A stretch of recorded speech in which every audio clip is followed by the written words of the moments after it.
అరుణాచలం అగ్నిలింగం కొలువైన ఒక మహాక్షేత్రం. భక్తి భావానికి, ప్రశాంతతకు నిలయమైన ఈ మహాక్షేత్రంలో పౌర్ణమి సమయంలో గిరి ప్రదక్షిణ చేస్తున్న ఇద్దరు మహిళలపై అఘాయిత్యాలు జరిగాయి. విషయం తెలిసాక తమిళనాడు ఒక్కసారిగా ఉలిక్కిపడింది.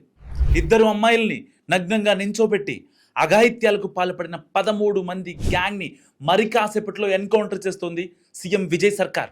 అసలు ఏం జరిగిందంటే, సరిగ్గా మే 31 అర్ధరాత్రి తిరువణ్ణామలై మున్సిపాలిటీ ప్రాంతానికి చెందిన 23 ఏళ్ల యువతి గిరి ప్రదక్షిణ చేస్తుండగా కాళ్ళు నొప్పులు రావడంతో అడి అన్నామలై గ్రామం వద్ద కూర్చొని వాళ్ళ ఫ్రెండ్ని రమ్మని పిలిచింది. అనంతరం ఇద్దరు అక్కడికి దగ్గరలోని హోటల్లో వెళ్ళి టిఫిన్ పార్సిల్ చేసుకుని అయ్యంపాలయం బైపాస్ రోడ్ దగ్గరకు వెళ్ళారు. అక్కడ ఒక ముఠ వీళ్ళని బెదిరించి అటవీ ప్రాంతానికి తీసుకెళ్లి చిత్రహింసలు పెట్టి యువతిపై సామూహిక అత్యాచారానికి పాల్పడ్డారు. ఇద్దరిని నగ్నంగా వీడియో తీసి యువతి చెవికి ఉన్న 2 గ్రాముల బంగార కమ్మలు లాక్కొని విడిచిపెట్టారు. బాధిత మహిళ పడమర పోలీసులకు కంప్లైంట్ ఇవ్వడంతో పోలీసులు 5 బృందాలుగా ఏర్పడి దర్యాప్తు స్టార్ట్ చేశారు. మొత్తం 11 మంది ఈ క్రైమ్లో ఇన్వాల్వ్ అయ్యారు. అట్ ద సేమ్ టైం ఈ ఘటన జరిగిన గంటలోనే మరొక ఘటన జరిగింది.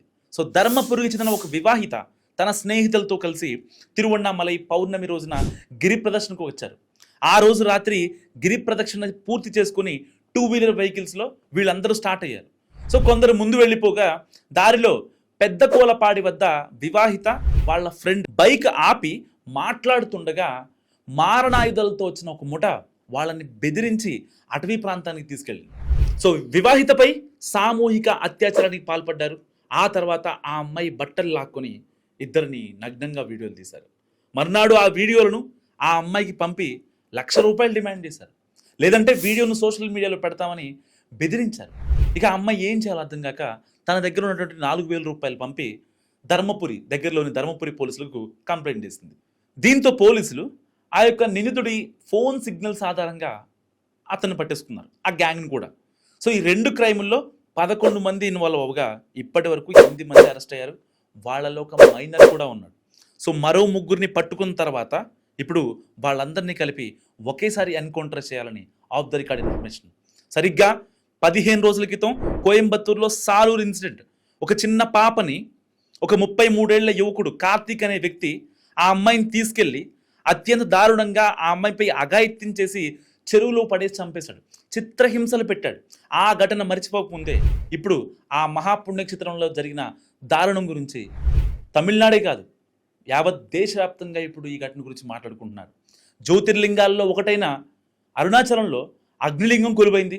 అలాంటి చోట ఇలాంటి అఘాయిత్యాలు జరిగితే నిజంగా భక్తుల్లో ఒక అభద్రతా భావం ఏర్పడదా?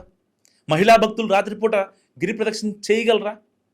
నిజంగా అలాంటి గిరి ప్రదక్షిణ జరిగే ఏరియాల్లో పెట్రోలింగ్ ఉండాలి.